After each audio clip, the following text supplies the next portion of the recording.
All right, so now let's talk about cultural best practices. One of the things to understand is that um, in order to be effective, right, to really respect the culture, etc., it goes beyond just educating and supporting the client, right? We also need to advocate for systemic change that involves health equity, right? So we need to make sure that we are pushing the system to be structured in a way that best suits the client's needs. So CHWs play a key role in bridging that cultural gap in healthcare, right? We have cultural mediation, which CHWs will act as a liaison between communities and healthcare systems, helping clients to navigate complex services, providing culturally appropriate health education. So CHW tailor health messages to be linguistically and culturally relevant, aka the health information that is being presented is within the language that a client, or in not just in the language, but in the language and written in a way or presented in a way that a client can understand it. Also, too, need to be advocates, right? Advocating for addressing discrimination, systemic barriers, and healthcare inequities, and also building community capacity. So CHWs empower communities by providing tools and knowledge for self-advocacy and health improvement, and also direct services. CHWs assist with screenings, health navigation, referral, and resource connections. And one of the ways to do this is to utilize the Learn model, which promotes trust, respect, and collaboration, and allows CHW to effectively navigate cultural differences in healthcare systems. The Learn model is a structured communication framework that helps community health workers and healthcare professionals engage effectively with clients from diverse cultural backgrounds. It really focuses on promoting active listening, explaining, acknowledging, recommending, and negotiating. And CHW can build trust, reduce health disparities, and provide culture responsive care. So, what exactly is the Learn framework? It pretty much is an acronym for listen, explain, acknowledge, recommend, and negotiate. So, when we listen, we actively listen to the client's concerns, values, and beliefs without judgment. When we explain, we share a perspective in a clear and respectful way while ensuring the client understands.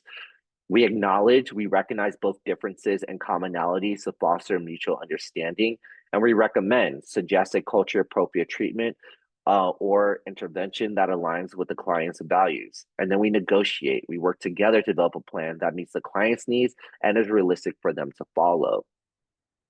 And so when we're talking about the listening part, the L, listen, we need to make sure that we are actively listening without judgment.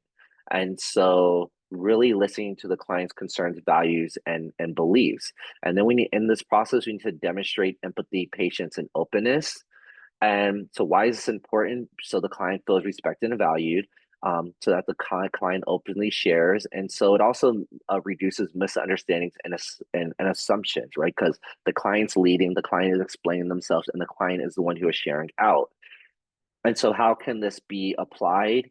Um, Effective listening builds trust and ensures clients feel heard and respected before moving forward with recommendations. Use open ended questions. Can you tell me more about how you manage your health? Avoid interpreting or rushing the conversation. Also, use nonverbal cues like nodding and maintaining open body language to show attentiveness. So, no crossing, no looking other places. As a client talking, you're like, you nod your head. And also explain. So when you explain, you want to be clear, simple, and respectful in your explanations.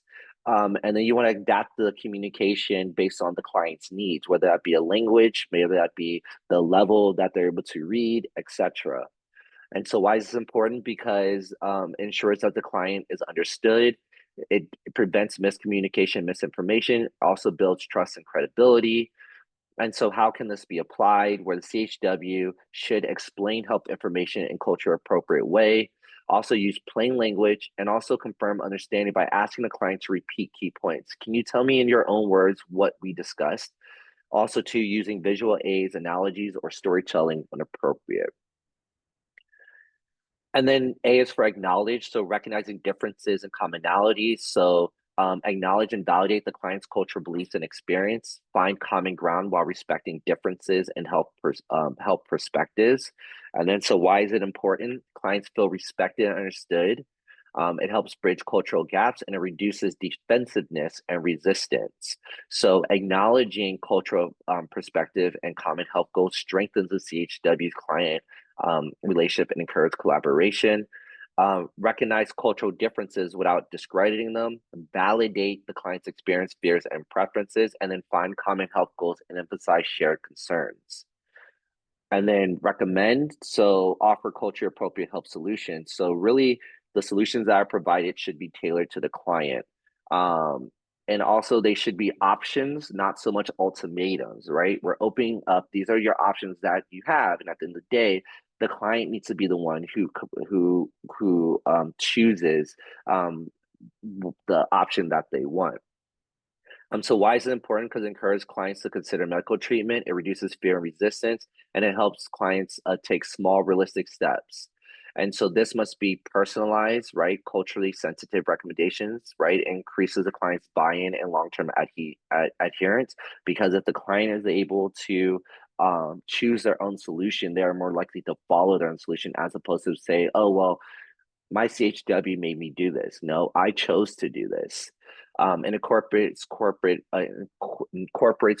preferences. It provide multiple options and also respect spiritual or traditional healing methods as well.